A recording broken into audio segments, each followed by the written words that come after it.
बोलिए श्री प्राणनाथ प्यारे की जय। श्री सतगुरु महाराज की जय।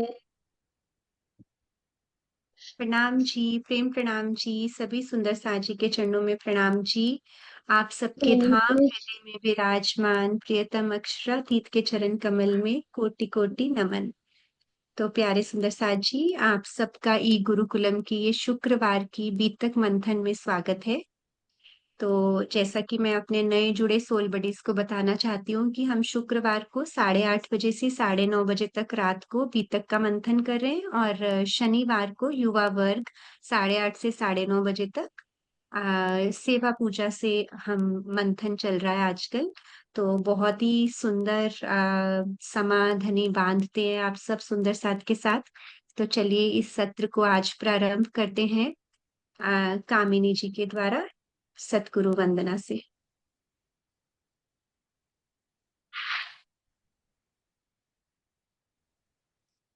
बोलिए श्री प्राणनाथ प्यारे की जय। निजानंद स्वामी की जय। प्रणाम जी।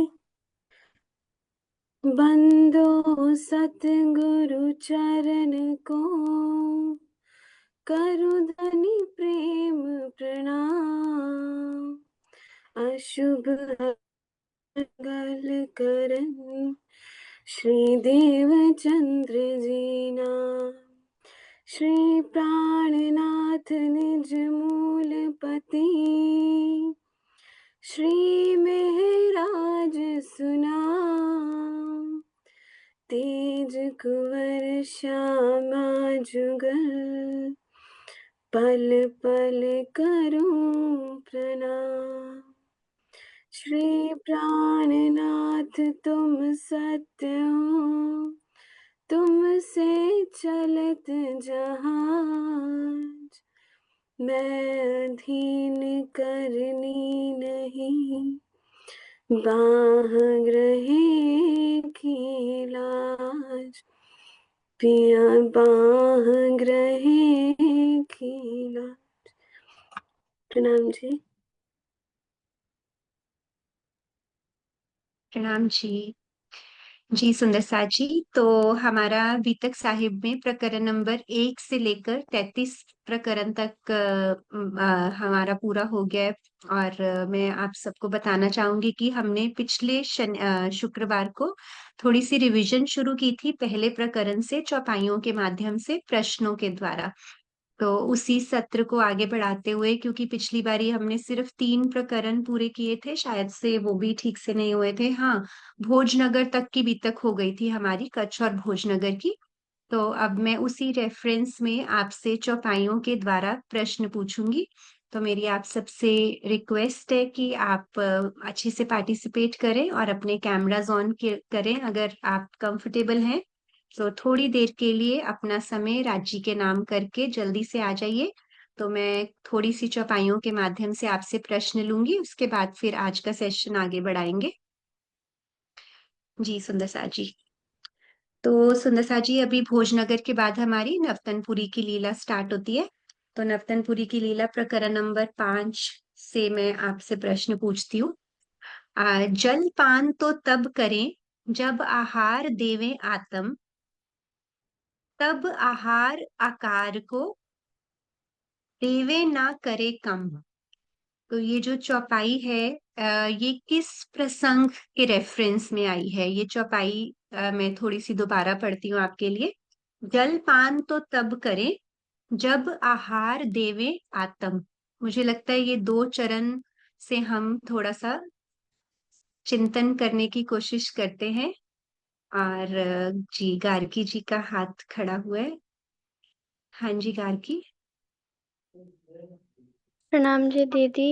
ये तब का प्रसंग है जब कान्जी भट्ट के यहाँ देवचंद्र जी भागवत की कथा सुनते थे। तो एकादशी के दिन वो कथा भागवत की कथा बहुत ज़्यादा होती थी, तो उस दिन उन्होंने मतलब कि खाना अच्छे से खाया। और द्वादशी के दिन भागवत की कथा नहीं होती थी, भंडारा होता था, इसलिए उस दिन उन्होंने उपवास रखा था।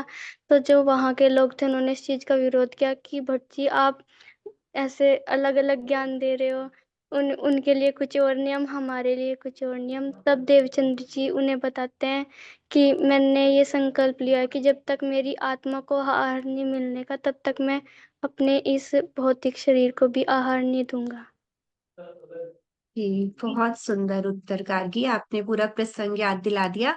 आ गया होगा याद प्रसंग सुंदर साजी, कांजी भट्ट के यहाँ कितने वर्ष तक भागवत सुनी थी देवचंद्र जी ने?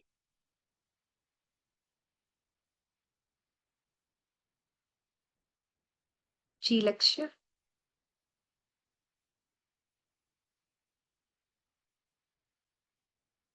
14 वर्ष तक। 14। 14 वर्ष। हाँ जी, बिल्कुल ठीक। तो कान्जी भट्ट के यहाँ 14 वर्ष तक जब भागवत सुनी, तो अब उनकी आत्मिक आहार, तो इस चौपाई में हमारे लिए केवल सिखापन है कि हम भी अपनी आत्मिक आहार का पहले ध्यान रखें और फिर अपने आकार को आहार दें। तो हर चौपाई बीतक साहिब में कुछ ना कुछ सिखाकर छोड़ती है। इसे सिर्फ हम रट्टे नहीं लगाएंगे सुंदर साजी, अपने हृदय में और अपने आचरण में उतारेंगे। ठीक है। तो बहुत प्यारा प्रसंग सबको याद आ गया इसके द्वारा। तो इसमें गार्गी जी ने पूरा एक्सप्लेन कर ही दिया है।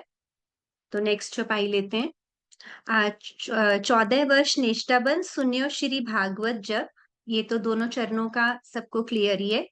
आवेश लीला भई सब नजरों आया तब, तो कौन सी आवेश लीला हुई उसके बाद?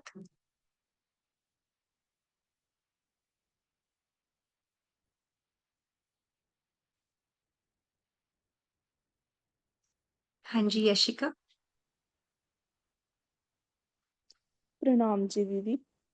राम जी। हाँ जी। तो 14 वर्ष तक जब उन्होंने भागवत सुनी तो एक दिन क्या हुआ कि उन्हें राज्य का साक्षात्कार हुआ। तब देवचंद्र जी को राज्य बिल्कुल दर्शन देते हैं और मतलब उनसे कहते हैं कि जो तुम्हारे मन में प्रश्न आया करते थे कि मैं कहाँ से आया हूँ, कौन मेरा भरतार है, तो अब मैं ही तुम्हारा भरतार हूँ। और और फिर वो अपनी पहचान देते हैं राजी और पूछते हैं उनसे कि तुम्हें कोई प्रश्न पूछना है तो तुम पूछ लो, क्योंकि उसके बाद मैं तुम्हारे धाम हृदय में विराजमान होकर लीला करूंगा। तब देवचंद्र जी कहते हैं कि जब आप ही मेरे अंदर विराजमान हो जाएंगे तो मेरे मन में कोई प्रश्न रहेगा ही नहीं। तो उन्हें, बिल्कुल। हाँ जी। हाँ जी, बहुत अच्छा उत्तर। किसी और को कुछ इसमें ऐड करना है? जब राजी ने उनको दर्शन दिया, तो वैसे आपने बहुत अच्छे से एक्सप्लेन कर ही दिया। तो उन्होंने जब पूछा कि क्या तुमने मुझे पहचाना, तो देवचंद्र जी ने उत्तर में क्या कहा? किसी को याद है? बहुत प्यारा उत्तर उन्होंने दिया था।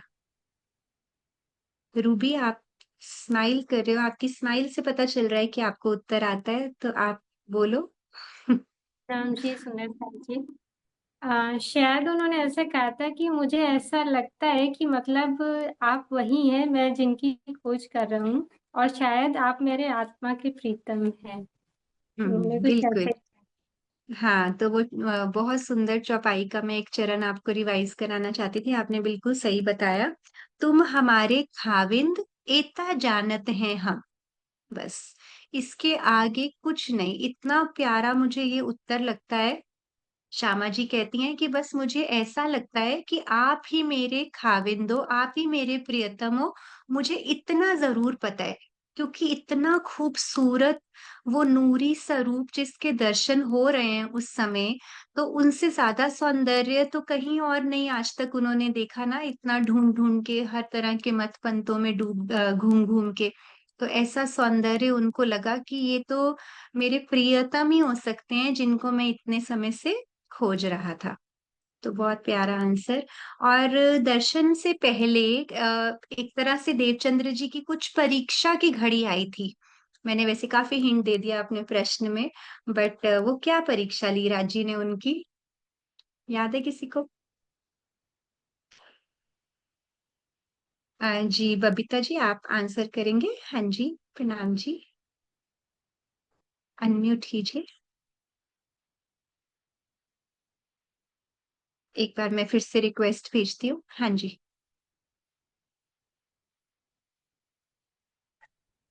हो गया।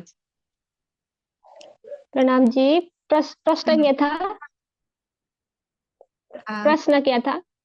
हाँ, प्रश्न ये है कि राज्जी ने जब उनको दीदार दिए उससे पहले एक बार कोई परीक्षा की घड़ी कहते हैं, मतलब एक तरह से उनके ऊपर कुछ ऐसा हुआ कि इससे ज्यादा मैं बता नहीं पाऊंगी, वो आंसर ही आ जाएगा कि वो दर्शन से बिल्कुल पहले जो लीला थी उनकी परीक्षा बी, की घड़ी के। बताओ। वो बीमार पड़े थे, तब भी हाँ वो जी, भागवत कथा में जाने के लिए वो भी जरूर गए, फिर भी गए, अपने मम्मी पापा के खिलाफ में भी वो गए, यही बिल्कुल। परीक्षा। हाँ, तो कितना कितने बुखार में, मतलब पूरा ज्वर सर पर चढ़ गया, और फिर भी वो भागवत सुनना नहीं छोड़ी, जो एक निरंतरता का, कंसिस्टेंसी का, और एक वो कहते हैं ना दृढ़ता का, दृढ़ संकल्प का बहुत बड़ा हमारे लिए एक एग्जाम्पल है कि किस प्रकार जब हम किसी चीज के पीछे जान से पड़ जाते हैं तो फिर उसका फल क्या मिला? धनी के दर्शन, है ना। जी तो यहाँ पर बस इस प्रसंग से हमें वो निरंतरता और वो अंदर दृढ़ ईमान की, उनके पिताजी ने बोला कि अब जब देह है तो धर्म है, तो देवचंद्र जी ने क्या बोला कि नहीं, धर्म है तो देह जी है ना। तो अपने अपने से सबसे ऊपर धर्म को रखा उन्होंने, और इससे हमें बहुत बड़ा सिखापन मिलता है इस प्रसंग से। तो बहुत ही अच्छे से आप सुंदर साथ मंथन कर रहे हैं, और बस एक ये लास्ट चौपाई लेते हैं, फिर आगे बढ़ेंगे सुंदर साथ जी। वै किशोर अति सुंदर, स्वरूप खेला जो वृंदावन, देख श्री देव चंद्र जी ने कहया, जैसी गवाही दई मन। हाँ, वैसे ये मैंने कवर तो कर लिया है, बट चलो थोड़ा सा इसमें हम राज्य के स्वरूप का वर्णन कर सकते हैं। जी मानसी जी, प्रणाम जी। प्रणाम जी।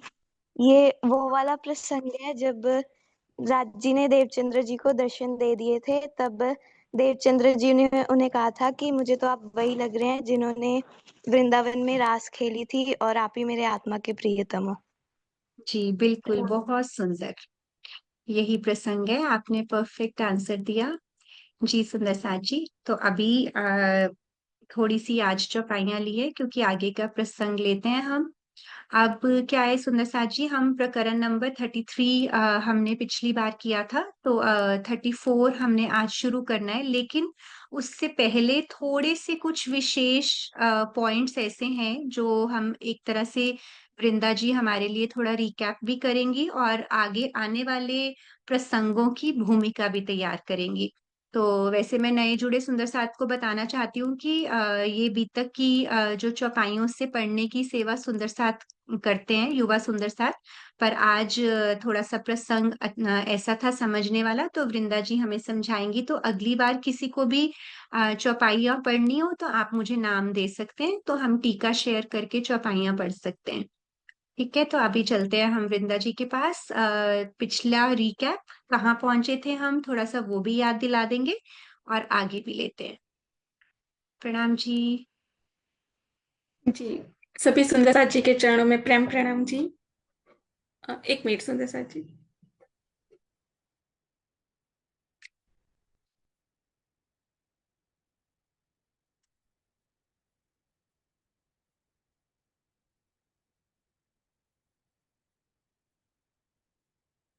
हमारा SPGIN ई गुरुकुलम का यूट्यूब पे चैनल और फेसबुक पेज आप रेफर कर सकते हैं अपनी पुरानी वीडियोस देखने के लिए।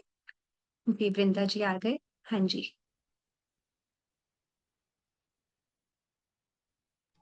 जी सुंदर साथ जी, सभी सुंदर साथ जी के चरणों में प्रेम प्रणाम जी। आप शेयर करेंगे मतलब स्क्रीन पर आप जैसे, बीता। हाँ जी मैं कर दूंगी। आप पहले थोड़ा सा रिकैप पिछला कह रहे थे वो भी करूं, हाँ हाँ पिछला। जी, वही कर, हाँ जी वही करते। एक मिनट। हाँ अच्छा जी, प्रकरण नंबर 33। जी। ओके।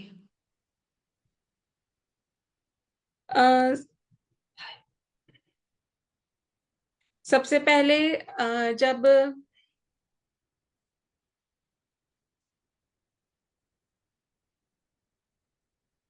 अब सुंदर साथ जी, पिछली बार जो प्रसंग हमने देखे उस हिसाब से कि श्री जी जो है, अभी जिस तरह से सुंदर साथ की जागनी हो रही है और जिस तरह से सुंदर साथ जुड़ रहे हैं, पर मेन अभी फोकस था कि जो देवचंद्र जी ने महराज ठाकुर जी को जो जो बातें बताई थी, जो 22 दिन के उस मिलन में, कि दो सखियां हैं, साकुमार और साकुंडल, उनकी जागृति करनी है।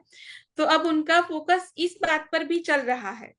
तो इसीलिए जो गोवर्धन भाई है उनको राजा जसवंत के पास भेजा जा रहा है कि आप पहले वहां जाइए और उनके अंदर कितनी धर्म के प्रति लगन है, क्या समर्पण है उनका, उनके क्या भाव है, उनसे थोड़ी बातचीत आप करिए। तो इसीलिए गोवर्धन भाई है वो जसवंत राजा के पास पाती लेकर पहुंचते हैं। और वहां पर मतलब अब वो मेड़ता से गोवर्धन भाई निकल कर वहां पहुंच गए हैं, उनकी तरफ से ये लीला चल रही है। यहाँ पर मेड़ते में आगे क्या हो रहा है कि श्री जी और सभी सुंदर साथ जी यहाँ पर कितने महीने रुके सुंदर साथ जी मेड़ता में? ये पिछली बार हो गया है जी। लक्ष्य जी ने तो मतलब उन्होंने ही ये मंथन हमें करवाया था, इनके अलावा।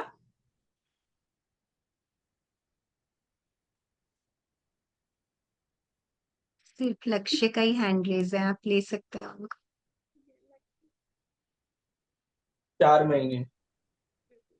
मेड़ते में श्री जी और सभी सुंदर साथ जी, जो महाजर सभी सुंदर साथ है और मेड़ते के सुंदर साथ, सब ने यहाँ पर श्री जी के साथ जो समय बिताया है और श्री जी ने सुंदर साथ के साथ समय बिताया, वो 4 महीने का बीता। अब उस समय क्या होता है कि श्री जी और सभी सुंदर साथ जी बाहर टहलने निकले हैं। नीचे की चौपाई देखते हैं कि जिसमें जब वो बाहर निकले हैं तब ये हो रहा है कि बांग मुनारे पर चढ़ के दई मुल्ला ने जब कानों सुन आवाज को दिल विचार किया, तब ये चौपाई हमें पढ़ने में और सुनने में बस बहुत ही सरल और सीधी लगती है सुंदर सा जी, लेकिन इस एक चौपाई में बहुत सारी बातें हैं। तो बस उसी का आज थोड़ा सा हम सहूर करते हैं कि ये बहुत सारी बातें क्या है। तो सबसे पहले जो बात है, क्या किसी को ये समय पता है कि ये किस समय की बात है? किसी ने कभी इस समय पर फोकस किया है? कोई भाव आपके दिल में आ रहे हो तो?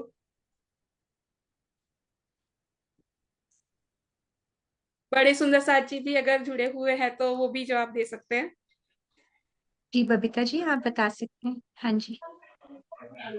मेड़ता, ये तब मेड़ता की प्रसंग है जब ललिता सखी के घर पर श्री जी लगाया साथ में सुंदर साथ जी गए थे। ललिता सखी जी राजा राम भाई जी की बेटी थी। तो उस समय ललिता सखी कुरूप में थी।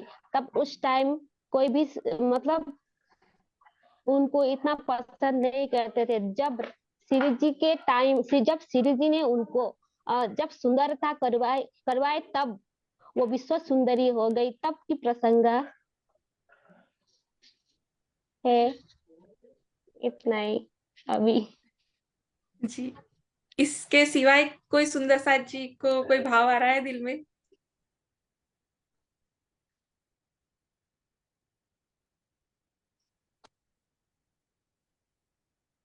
ठीक है, तो थोड़ा सा हिंट करके आगे बढ़ते हैं इस बात को कि यहाँ पर बात हमें बताई है कि बांग मुनारे पर चढ़ के दई मुल्ला ने जब, बांग कब कब पुकारी जाती है सुंदर सा जी?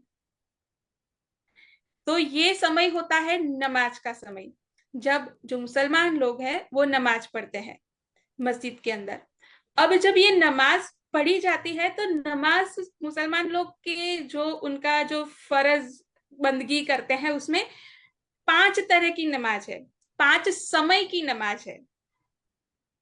ठीक है, अब 5 समय की जो नमाज है, तो पहली जो नमाज होती है उसे फज्र यानी सुबह, फजर की कहते हैं। तो ये सुबह का समय होता है, 4:30-5:30 बजे तक ये नमाज होती है, जब सुबह पहली नमाज पढ़ी जाती है। उसके बाद जुहर, जुहर मतलब दोपहर का समय, उस समय दूसरी एक नमाज होती है जिसका समय 12:15 1:30 बजे इतना तक होता है इस नमाज का। दूसरी होती है अस्र। अस्र की जो नमाज है उसका समय है शाम का समय, और ये शाम का समय कौन सा होता है? 4, 4:30 से 5:30 बजे तक का। तो ये जब बांग सुनी जा रही है तो इस समय कौन सी नमाज चल रही है? तो ये 4:30 बजे की, जो 4 बजे का समय है ना, 4 से 4:30, उस समय के शाम के की जो दोपहर के बाद का जो समय है, उस समय की ये नमाज है, जब श्री जी और सुंदर साथ जी टहलने निकले हैं। और उस समय जब टहलते टहलते मस्जिद के पास से गुजरते हैं, तब ये समय हुआ होता है 4:30 बजे का, और तब उन्होंने ये बांग सुनी। ये समय बहुत ही खास और अनमोल है हमारे लिए। तो अब आप सुंदर साथ जी के लिए ये प्रश्न है कि 4:30 बजे की हमारी कौन कौन सी लीला, कौन कौन से प्रसंग आपको याद आ रहे हैं? बीतक के अलावा के भी कोई भी प्रसंग कि जो 4:30 बजे से, मतलब इस समय से जुड़े हुए हैं। आगे बहुत सारे प्रसंग आ गए हैं।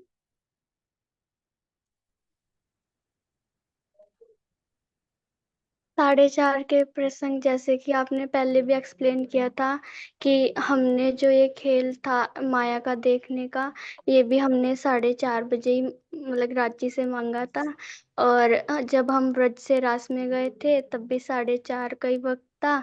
और जब देवचंद्र जी घर से मतलब कि खोज में निकले थे 16 वर्ष की आयु में, तब भी 4:30 का ही समय था। और जो मतलब कि मिहिर राज जी थे, वो भी सुंदर साथ को नवतनपुरी में 4:30 बजे ही मतलब ध्यान कराते थे।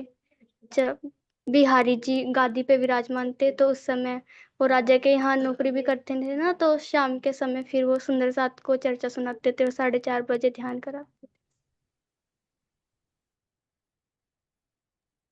बहुत सुंदर, 4:30 वाले प्रसंग बता दिया आपने। बहुत ही सुंदर।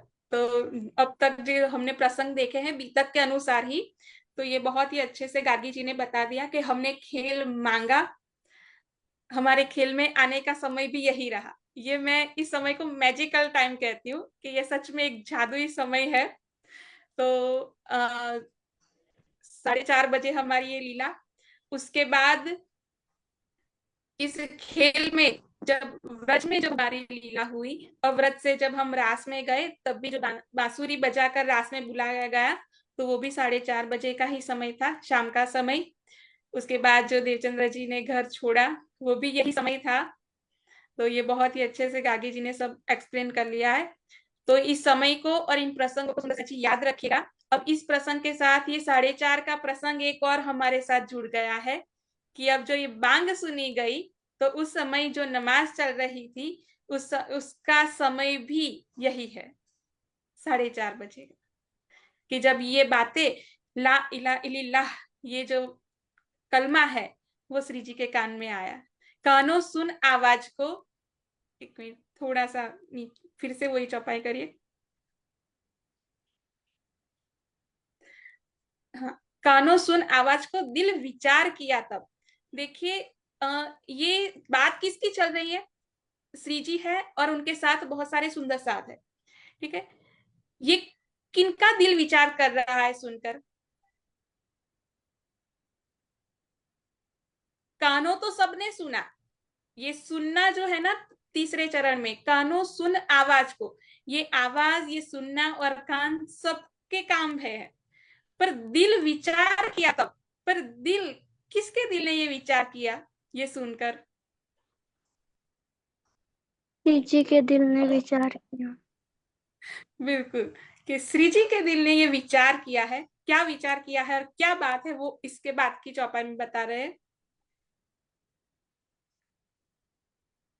ऊपर चढ़ कलमा कहा ला इलाह इल्लल्लाह, मोहम्मद रसूल अल्लाह तिनकी एक खबर कहे अल्लाह।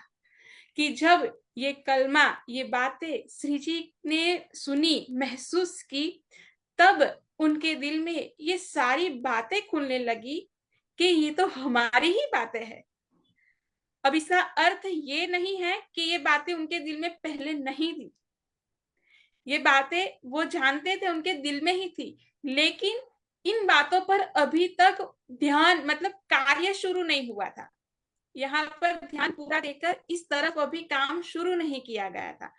लेकिन जब ये कलमा पढ़ा तब उनके दिल में जो विचार आया ना, तो ये विचार सिर्फ इतना नहीं है इस चौपाई तक का कि सिर्फ कलमा सुना और ये सारे विचार आए, ये नहीं, उनके दिल में ये भी विचार आ गया, ये भी बात आई कि ये बात जब देवचंद्र जी के साथ उनकी 22 दिन का जो मिलन हुआ और एकांत में जब बातें हुई, तब ये बातें उन्होंने तब उनको बताई थी।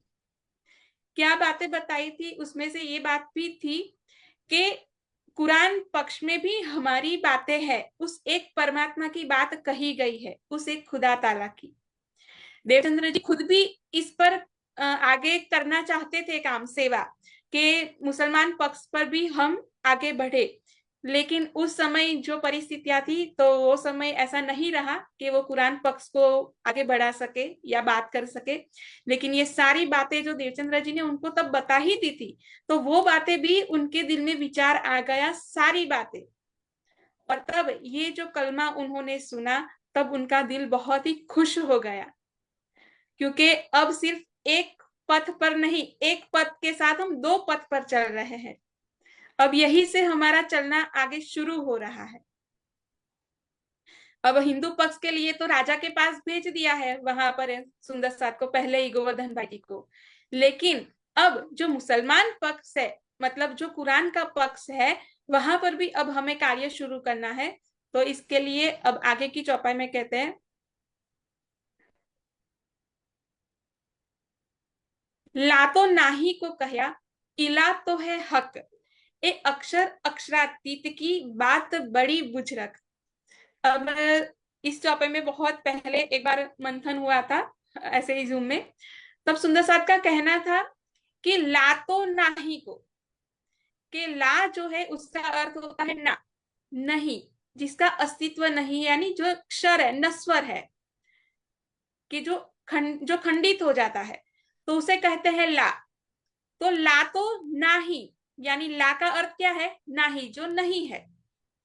को कहा, कि ला को कहा ना, तो इला तो है हक, तो इला जो है उन्हें क्या कहा? जो है। ला नहीं है तो इला है, वो है। तो हक, हक क्या है सुंदर साथ जी? क्योंकि सब सुंदर साथ का, कई सुंदर साथ ऐसे ही समझते हैं इस चौपाई को और इस बात को, कि इस चौपाई में सिर्फ ला और इला की ही बात बताई है, यानी ला मतलब नहीं और इला मतलब है। पर जो अक्षरातीत है उनकी बात, मतलब वो भी तो अखंड है, वो भी तो है, तो उनकी बात यहाँ कहाँ बताई है? जो बहुत ही खास मंथन करते हैं, ऐसे सुंदर साथ ने ये सवाल जब उठाया था। तो इस चौपाई को किस तरह से, वाणी में ऐसी बहुत सारी चौपाई है, एक ही शब्द को आप दो तरह से इसे जोड़कर समझे, तो ये चौपाई भी कुछ इसी तरह से है कि ला तो नाही को कहा, अब कहा इला तो है, इसे ये समझिए, कहा इला तो है, कि इला है, वो क्या है, यानी उसका अस्तित्व है और वो अखंड है, और है हक, और जो हक भी है ना वो भी अखंड है। तो ये है ना, जो ये जो एक अक्षर हमें मिला है, वो इला के लिए भी है और हक के लिए भी है, कि ये दोनों अखंड है। इसी की बात को तीसरे चरण में कहते हैं, ए अक्षर अक्षरातीत की बात बड़ी बुजरक। तो ये बात किसकी है? अक्षर और अक्षरातीत की। और बुजरक क्यों है? क्योंकि वो अखंड है, वो ला नहीं है। अक्षर, अक्षर से परे अक्षर, और अक्षर से भी परे अक्षरातीत की बात है। तो इसीलिए ये बात, जब ये कलमा सुना, ये बातें सुनी ला इला इल्लल्लाह की, तब दिल में ये सारी बातें खुल गई कि जिसे हम क्षर, अक्षर और अक्षरातीत कहते हैं, जिसे उत्तम पुरुष कहा जाता है, उसी बातों को यहाँ पर दूसरी भाषा में जो है वो किस तरह से कहा गया है, तो ला इला इल्लल्लाह कहा है। और ये बात कोई छोटी बात नहीं है, ये बात बड़ी बुजुर्ग, बहुत ही बड़ी बात है। शायद हमें यहाँ शब्दों में पढ़ने में और सुनने में बहुत छोटी लगेगी, लेकिन ये छोटी नहीं है, बहुत बड़ी बुजुर्ग बात है। ये बुजुर्ग बात किसे लग रही है? खुद श्री जी को लग रही है। ये हमें श्री जी से सीखना है कि उनके पास सब कुछ है, वो सब कुछ जानते हैं, फिर भी आगे की चौपाई में कहा कानों सुनी, फिर दिल विचार किया। क्या विचार किया कि ये बात बड़ी बुजुर्ग, ये बहुत बड़ी बात है, बस हमें भी साझी की तरह करना है। हम कानों से सुनते हैं पर दिल से विचार नहीं करते, जो आगे श्री जी ने किया। ये वो खुद चलकर हमें सिखा रहे हैं कि हमें कैसे सुनना है और सुनकर कैसे ग्रहण करना है। हम कानों से सुन लेते हैं पर दिल से विचार नहीं करते, और जब तक हम दिल से विचार नहीं करते तब तक ये बड़ी जो बुजुर्ग बात है ना, वो हम कभी नहीं समझ सकते। बात सिद्ध करते हैं, खुद इस तरह मंथन करते हैं, तो सोचिए हमें कितना मंथन करना पड़ेगा और कैसे करना पड़ेगा। तो दिल विचार कब करेगा कि जो कानों से सुनेंगे, सिर्फ इस बाह्य कानों से न सुने, जो राज्य की बातें हैं उसे दिल के कानों से सुनकर दिल में ग्रहण कर विचार करे, मंथन करे, तो ये जो बड़ी बड़ी बातें हैं, जो बुजुर्ग बातें हैं, वो हमारे दिल में आने लगेगी।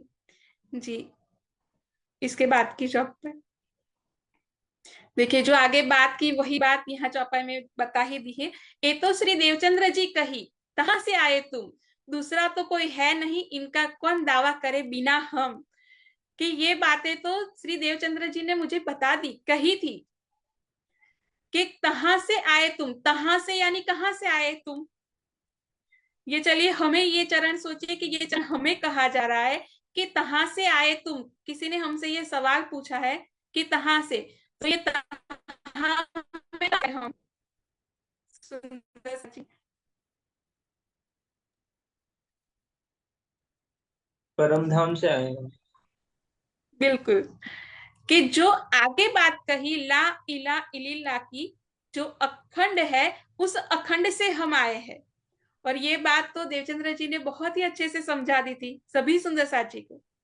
जो 313 थे सब ये बात अच्छे से समझ गए थे कि हम इस अक्षर के रहने वाले नहीं, हम उस अक्षर के, अक्षर से भी परे अक्षरातीत के घर के रहने वाले हैं। तो कहां से आए तुम, दूसरा तो कोई है नहीं। देखिए यहाँ फिर से ये है बहुत ही खास है यहाँ इस प्रसंग में।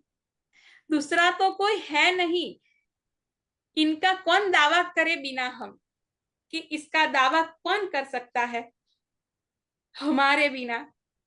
हमारे बिना मतलब कि जो वहां पर रहने वाले हैं, तहां से जो उस अखंड से आए हुए हैं, उनके बिना ये दावा कोई और नहीं कर सकता। तो अगर हमें ये दावा हम लेते हैं, हम सही में अपने आप को जानते हैं कि हम वहां से आए हैं, जिसकी बात यहाँ बताई है उस अखंड से, तो उस अखंड की बातों को दिल से जैसे श्री जी ने विचारा समझा, वैसे हमें भी लेना होगा। तब ये दावा सच में पक्का हो सकता है, वरना दावा तो सभी कर लेंगे।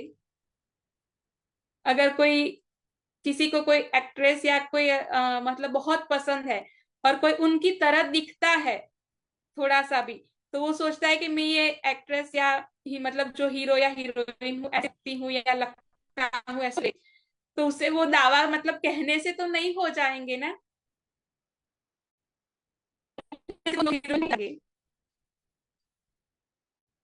तो सिर्फ दावा लेने से कुछ नहीं होगा।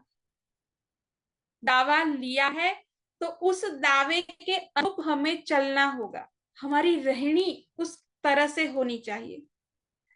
पर हम दावा लेते हैं, सब कुछ करते हैं, पर रहनी और जो हमारी करनी होती है वो कहीं ना कहीं इस दावे को पक्का नहीं कर पाती है। तो उसके लिए हमें बहुत मेहनत करनी पड़ेगी। और ये मेहनत कैसे होती है, किस तरह से सुना जाता है, किस तरह से दिल में लिया जाता है, और उस हिसाब से कैसे चला जाता है, ये सब कुछ श्री जी खुद करके हमें सिखा रहे हैं। देवचंद्र जी ने सिखाया, श्री जी भी सिखा रहे हैं, और बीता के हर एक सुंदर साथ हमें सिखा रहे हैं स्वसा जी। तो बस मेरे तो दिल में हमेशा यही है कि सब है तक से और वाणी से प्यार करना सीख जाए, अच्छा प्यार करना सीख, कि इसमें और मजा है वो कहीं नहीं है। आप सब ये जो हम हर शुक्रवार को मंथन करते हैं, सिर्फ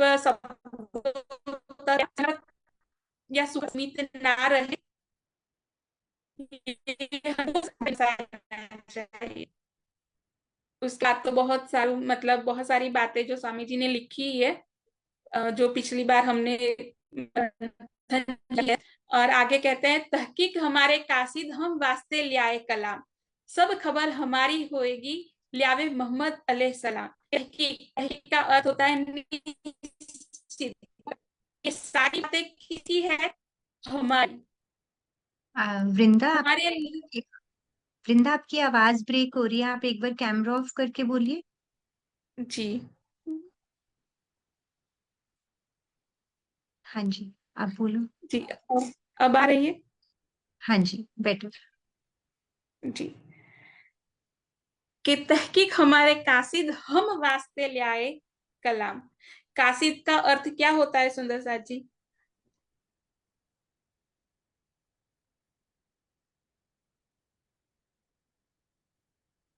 कोई सुंदर साथ जी, कासिद का अर्थ?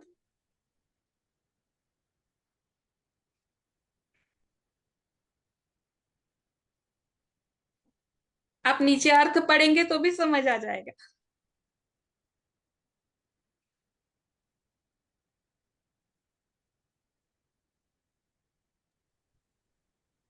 मैं श्योर नहीं हूँ, लेकिन कासिद का अर्थ कारण होता है, मतलब तहकीक, कासिद का मतलब कारण। निश्चित ही से सोचो, तहकीक हमारे कासिद, निश्चित ही से सोचो। कृतिक, आप ट्राई करेंगे? हाँ जी, बोलो। मोहम्मद साहब या पैगंबर से कुछ है शायद। ठीक है, मानसी जी का हैंड रेस्ड है, उनको लेते हैं। जी मानसी। शायद पता है कि निश्चित से ईमान हो सकता है।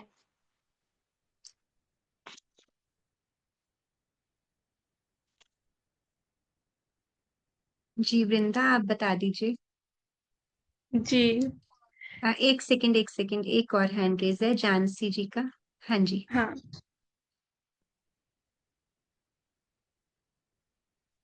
गुलाम।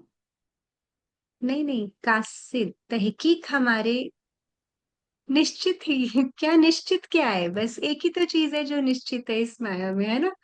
वृंदा जी बताते हैं। जी, तो तहकीक हमारे कासिद, कासिद का अर्थ है जो संदेशा लेकर आते हैं, जो एक जो पत्र है, जो हमारे लिए जो बातें हैं वो लेकर आए हैं, उन्हें कासिद कहा जाता है। ये कासिद शब्द सुंदर साथ जी आगे बहुत बार आएगा और खास सुंदर साथ के साथ जुड़कर आएगा कि सुंदर साथ को कासिद बनाया जाएगा, कि संदेशा लेकर जाने वाले हैं।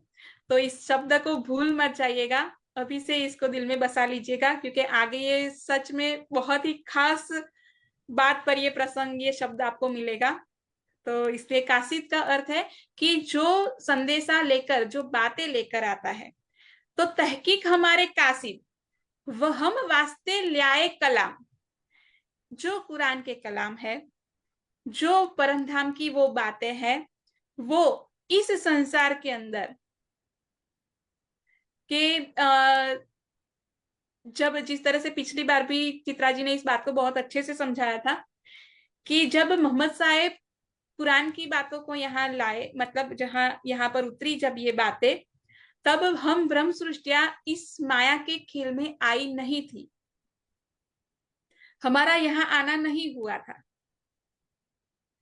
तो ये हम वास्ते आए, तो हम यहाँ थे ही नहीं उस समय जब ये बातें आई, लेकिन हमारे आने से पहले ही धनी ने ये बातें संसार में ला दी और कहलवा दी।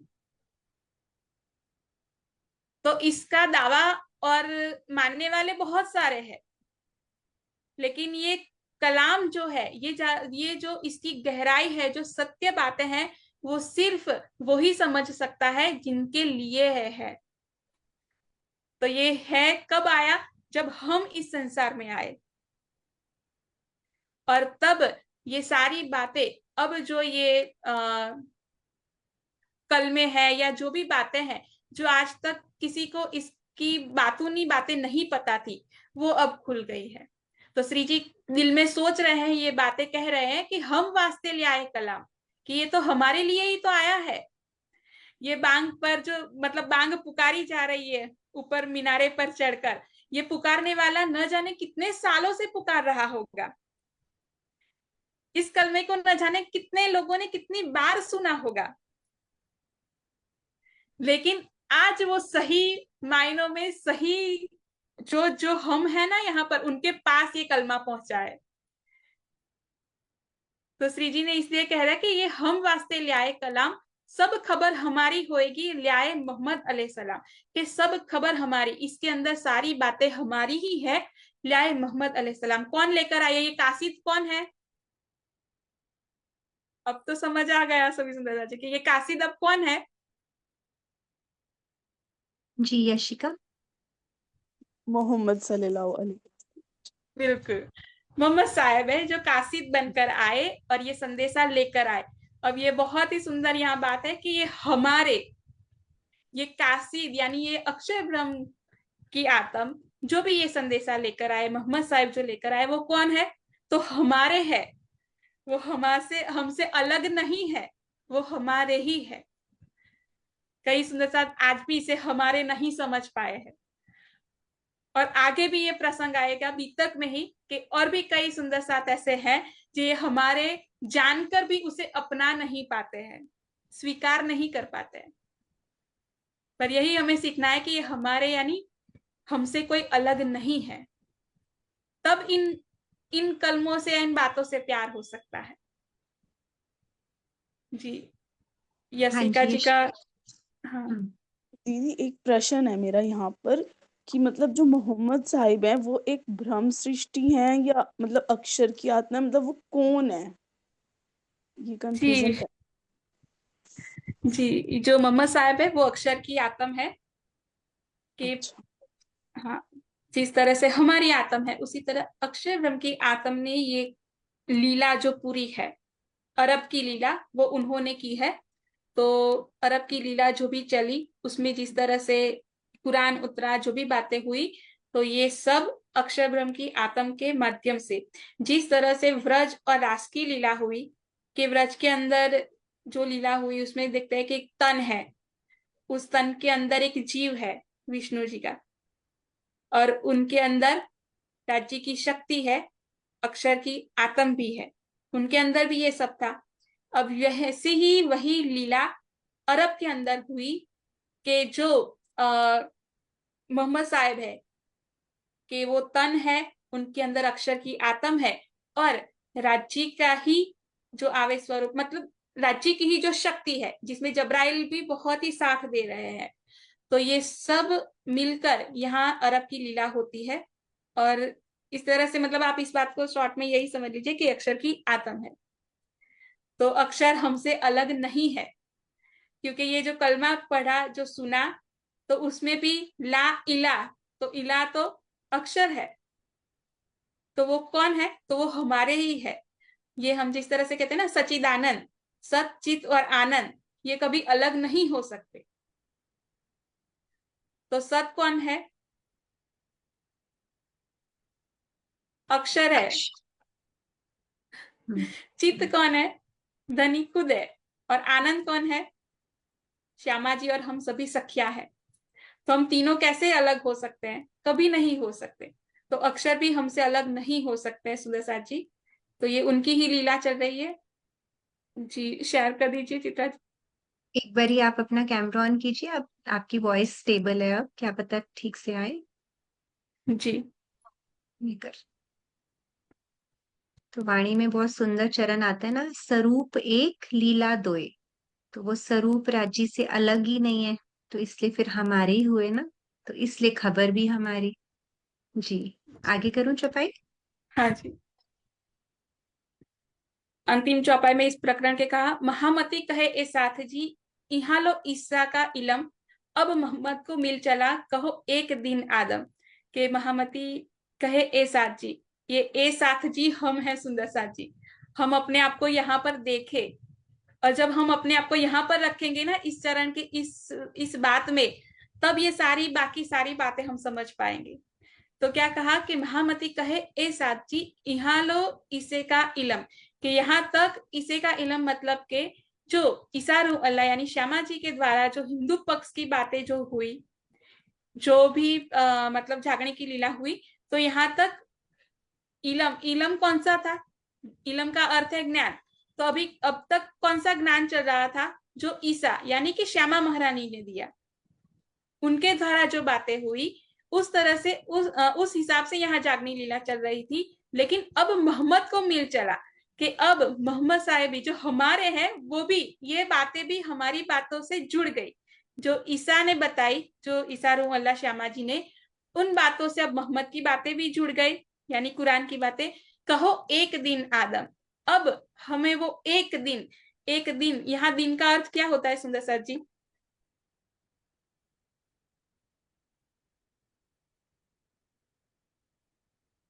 जी कृतिक हाँ जी। जी। दीन मतलब कि हमारा धर्म क्या है, मतलब एक ही हो गया वो।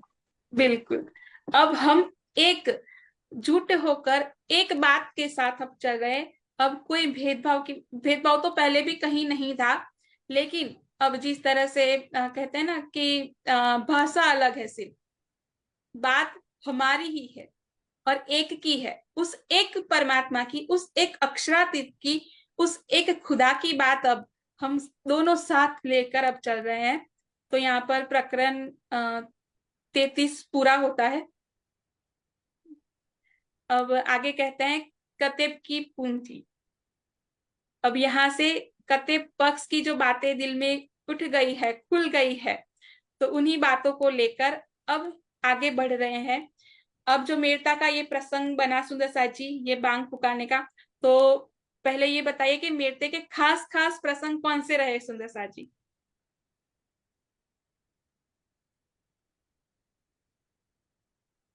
जी लक्ष्य। मेड़ते के अभी तक जैसे देखे तो 3 खास प्रसंग हो गए।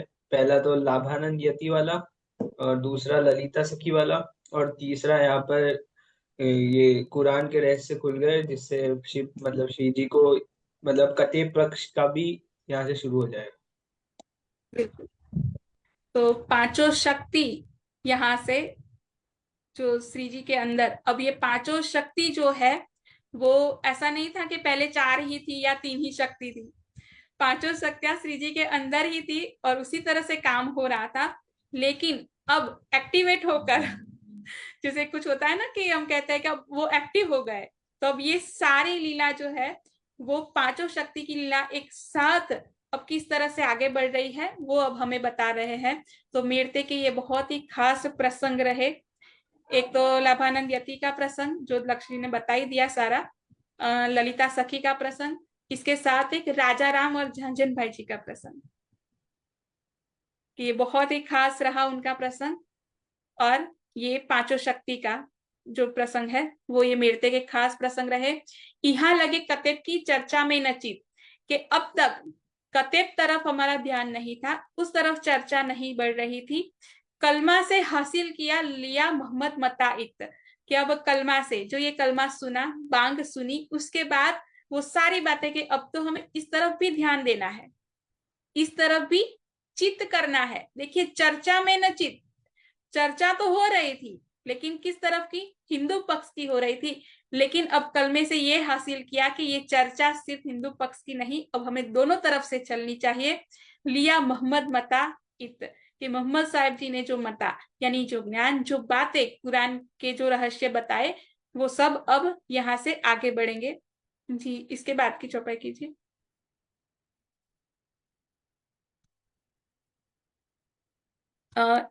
चित्रा जी आप इसके जो मतलब अर्थ और भावार्थ लिखे हैं अच्छे हैं समझने के लिए, तो आप एक बार पढ़ देंगे?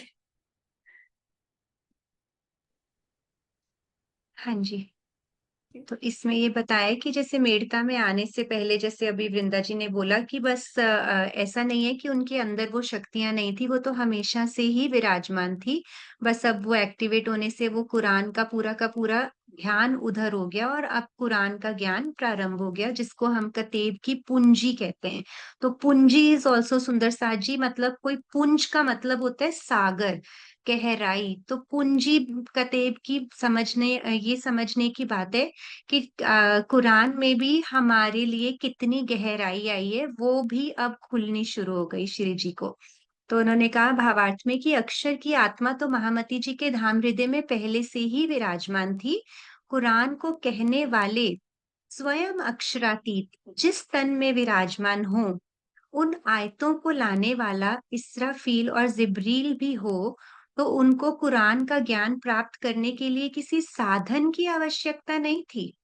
है ना। अब श्री जी के अंदर ऑलरेडी इतने सर्वशक्तिमान अक्षरातीत की बैठक है, तो उनको कोई किसी साधन की आवश्यकता नहीं है कि किसी वजह से उनके अंदर कुरान का ज्ञान आए।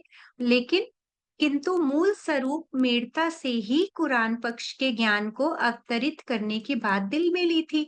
अब महामती जी के धाम हृदय में राजी विराजमान है, लेकिन उन्होंने हुक्म की लीला चल रही है, तो अपने हृदय में जिस चीज की जो मोमेंट प्लान की है, उस हिसाब से मेड़ता में कुरान पक्ष का ज्ञान अवतरित हुआ।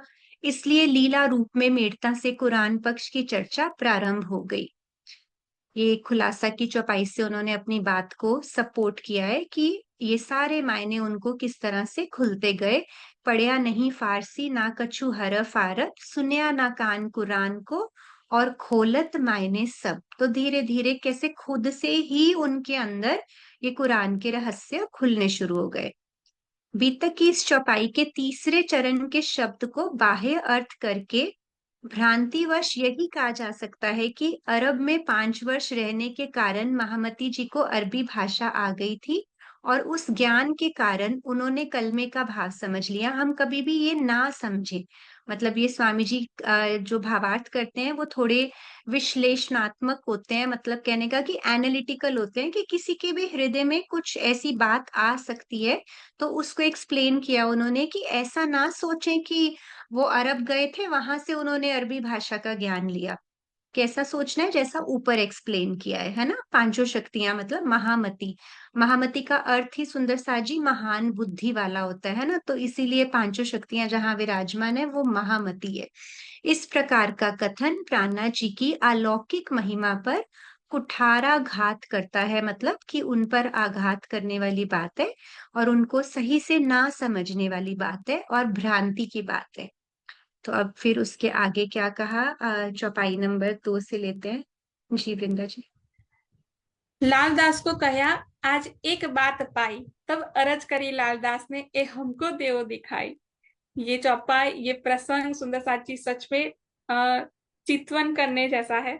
जरूर इसका चित्वन करके इसका सुख लेने का प्रयास करिए कि किस तरह से वो मेड़ते की जगह होगी, कैसे श्री जी ने बांग सुनी होगी, और जो जो बातें उनके दिल में खुली। तब देखिए सुंदर साथ उनके साथ बहुत सारे हैं, आसपास है सुंदर साथ, पर दिल किस पर अटक रहा है, लाल दास जी के ऊपर। दास जी पर, अपने लाल पर। हाँ जी यशिका।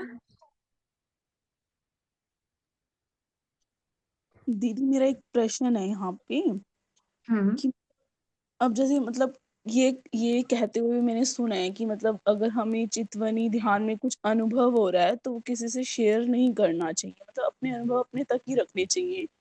लेकिन फिर इंद्रावती सखी में इतने भाव कहाँ, मतलब इतनी वो कहाँ से आई कि उन्होंने पूरा का पूरा परम धाम ही हम सबके लिए खोल के रख दिया। तो ये तो हमारी जागृति के लिए ये वृंदा जी आपको बेटर एक्सप्लेन करती है, पर इसका तो उत्तर यही है सीधा सीधा। आप अब वाणी पढ़ोगे तो उनको इस ऐसा करने में सुंदर सा जी बहुत पेन भी हुई है। देयर आर सम चौपाईस जिसमें वो दर्द महसूस करती हैं। वो कहती हैं अब मैं वर्णन कैसे करूं, केता कहूं, अब कितना वर्णन करूं। मतलब आसान नहीं था इंद्रावती सखी ने, और क्यों किया, हमारे लिए। और इस पे थोड़ा सा प्रकाश डालते हैं वृंदा जी। ये बहुत ही मतलब सुंदर प्रश्न है कि इंद्रावती जी, जैसे चित्रा जी ने कहा कि उनको भी बहुत तकलीफ हो रही थी। सच में जब वो पूरे धनी में विलीन हो गए, अब उनके और धनी के बीच कोई अंतर नहीं है, तब की बातें तो बहुत ही अलग है। लेकिन आप प्रकाश की वाणी मंथन करिए, और प्रकाश में एक खास आई थिंक 29 नंबर का जो प्रकरण है लक्ष्मी जी का दृष्टांत वाला, उसके आगे उसकी पहली से 20 या वहां तक की चौपाई जरूर मंथन करिएगा कि इंद्रावती जी कहते हैं उसमें कि मैंने ये वचन बहुत ही मेहनत से पाए हैं, बहुत कठिनाई से पाए हैं, और मेरे दिल में ये आता है कि मैं इन वचनों को, मतलब ये जो मैंने धन पाया है, ये जो अनमोल निधि पाई है, उसे मैं किसी को भी ना दूं। उनके दिल में ये बात उठ रही है कि मैं ये किसी को भी ना दूं, क्योंकि ये इतनी अनमोल है कि ये कहीं पर भी नहीं बांटी जा सकती है। लेकिन मैं क्या करूं, ये तो आवे दरिया पूर की तरह आते हैं, जैसे दरिया में मौजें उछलती है, जैसे सुनामी आ जाती है और वो रोके नहीं रुकती है किसी के। तो ये बातें मैं थोड़ी कह रही हूँ यार, मेरे थोड़े अंदर है, ये तो अपने आप धनी के द्वारा दिल में उछल उछल कर लहरें उछलती हुई आ रही है।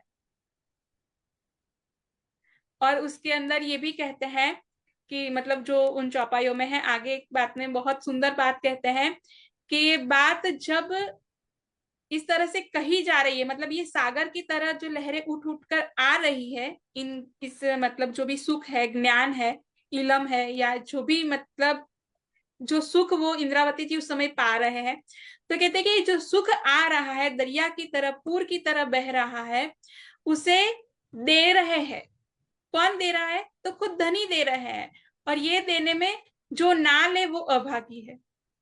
कि अगर आपके सामने ये पूरा और ये ज्ञान और ये बातें ऐसी है ना कि संदो संध छूट जाए, टूट जाए, तो भी ये किसी को ना दी जाए। कि ये जोड़ शरीर के अंदर जितने भी जोड़े हैं ना, वो टूट टूट कर मतलब अलग अलग हो जाए, फिर भी ये किसी से न कहा जाए।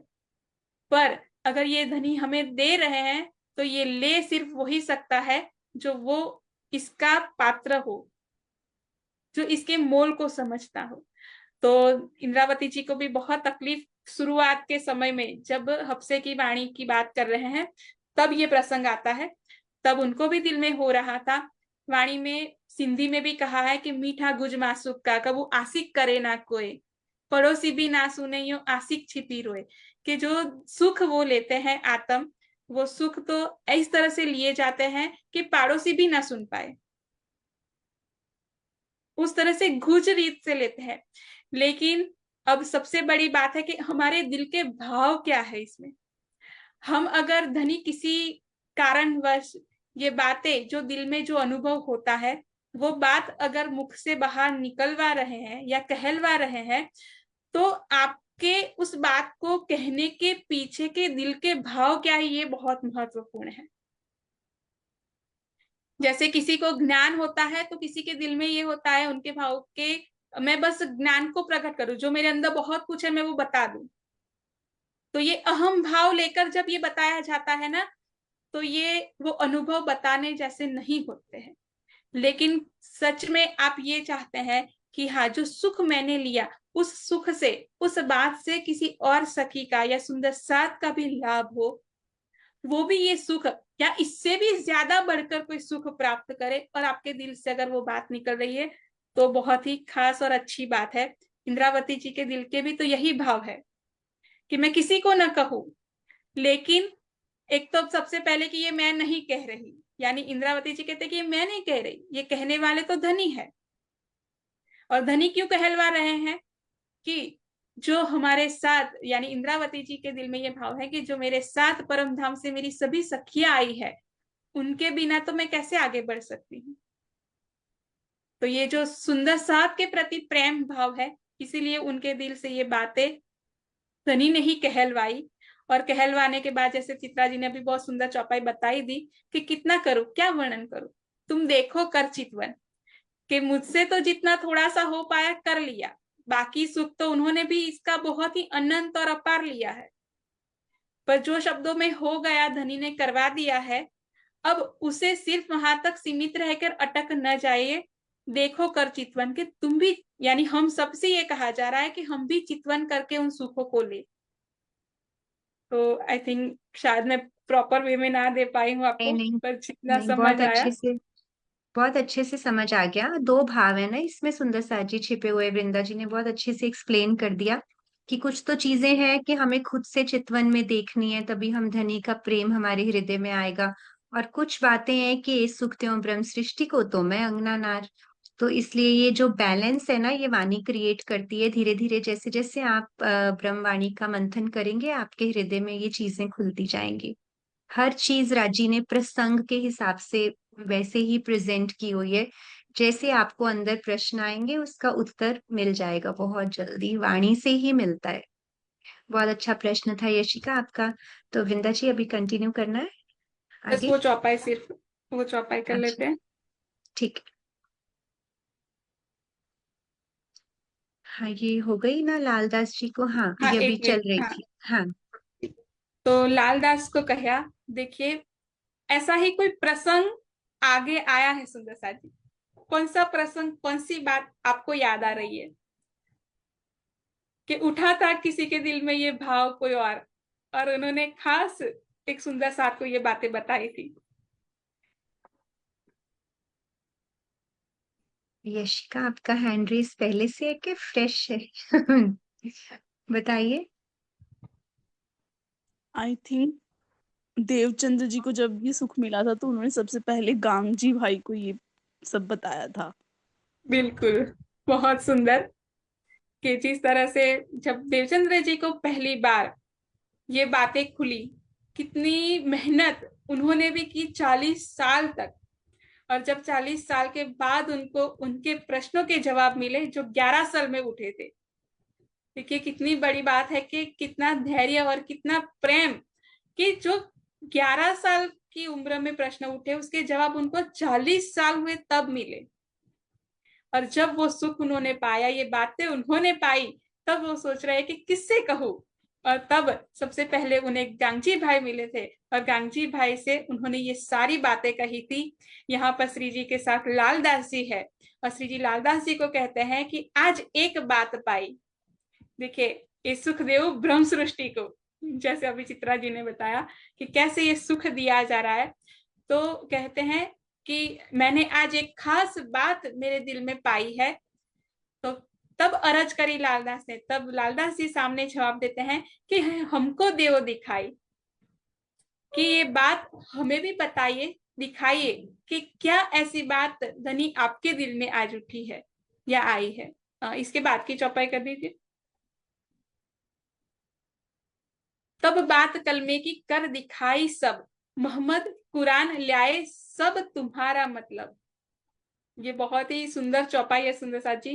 कि तब बात कलमे की, कि वो जो कलमे की बात, देखिए बांग सभी ने सुनी थी, लालदास जी कोई उनसे दूर नहीं थे, श्री जी से नजदीकी सब चल रहे हैं, टहल रहे हैं। तो कलमा तो सबने सुना, बस श्री जी के दिल में जो बात उठी, जो दिल में उन्होंने विचार किया और लिया, जो आगे की चौपाई में हमें बताया, तब बात कलमे की के देखिए जो अभी हमने सुना, उस कलमे की बात कर दिखाई सब, कि सारी बात उन्होंने लालदास जी को बताई। मोहम्मद कुरान लाए, कि मोहम्मद साहब जो कुरान लेकर आए, सब तुम्हारा मतलब, वो सब हमारे लिए है। ये देखिए आगे की चौपाई में कहा हमारा, अब यहाँ क्या कहा जा रहा है, सब तुम्हारा मतलब। अब हमें कह रहे हैं, वो पांचों शक्ति द्वारा कहा जा रहा है कि तुम्हारा मतलब, ये तो तुम्हारे लिए है, यानी हम ब्रह्म सृष्टियों के लिए है। तो ये हमारा तुम्हारा, ये सब कुछ हमें बहुत कुछ सिखाता है सुंदर साथ जी। जब भी वाणी का या बीतक का मंथन करे, तो इन छोटी छोटी बातों को भी मंथन करने का प्रयास जरूर कीजिए। तो बस इसके बाद में जो भी कह रहे हैं वो हम नेक्स्ट फ्राइडे लेंगे जी। तो सभी सुंदर साथ जी के चरणों में प्रेम प्रणाम जी। प्रणाम जी। बहुत ही सुंदरता से हमने बहुत गहराई से थोड़ी सी चौपाइयों का बहुत अच्छे से मंथन किया, जिसको एक्चुअल में मंथन कहते हैं। तो जब भी वाणी और बीतक पढ़ें सुंदर साथ जी, उसको आगे पीछे के प्रसंगों से जरूर जोड़कर अपने हृदय में उतारने का प्रयास करें। आपके चरणों में प्रणाम जी वृंदा जी।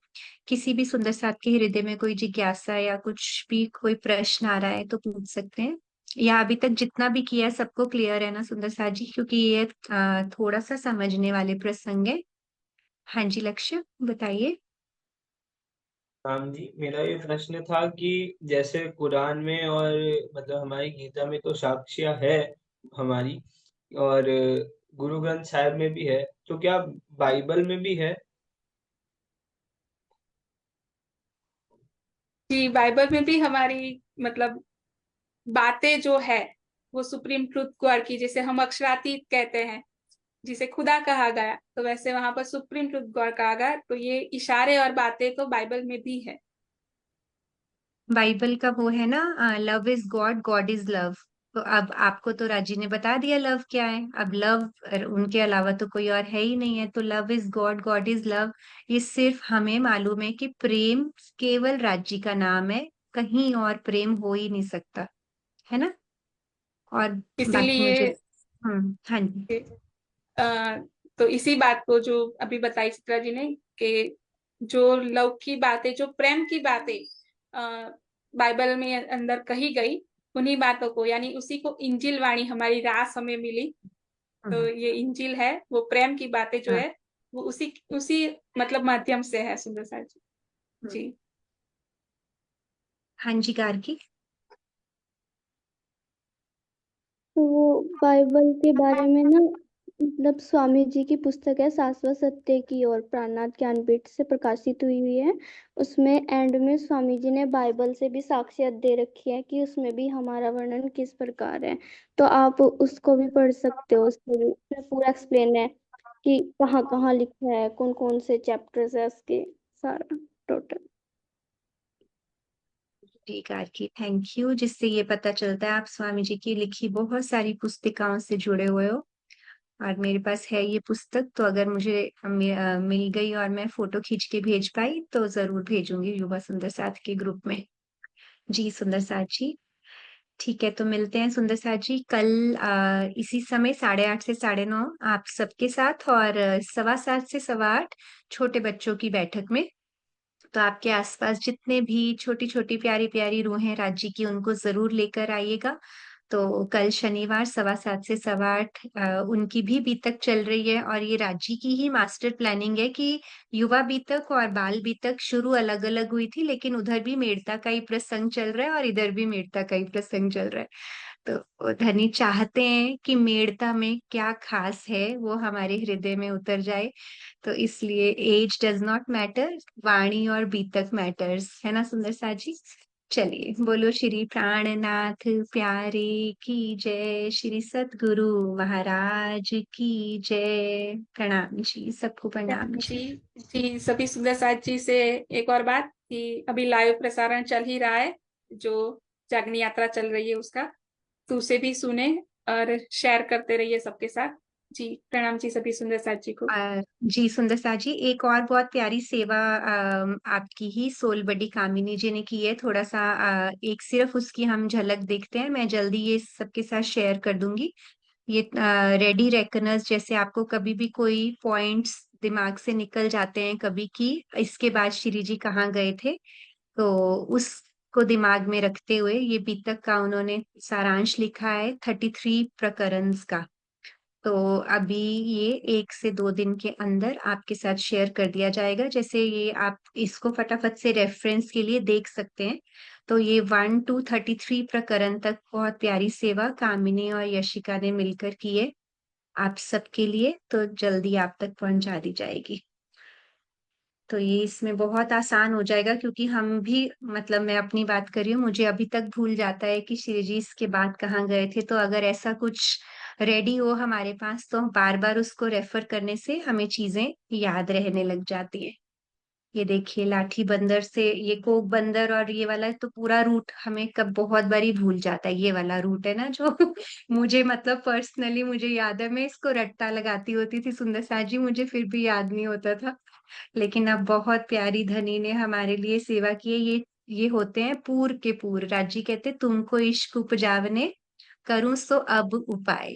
तो बस ये वो उपाय हैं जो हमें देखते रहना है। तो इन उपायों को देखने का मतलब राजी को देखना। आप सभी सुंदर साजी के चरणों में प्रणाम जी। ऐसे ही धनी के प्रेम में मुस्कुराते रहिए। प्रणाम जी।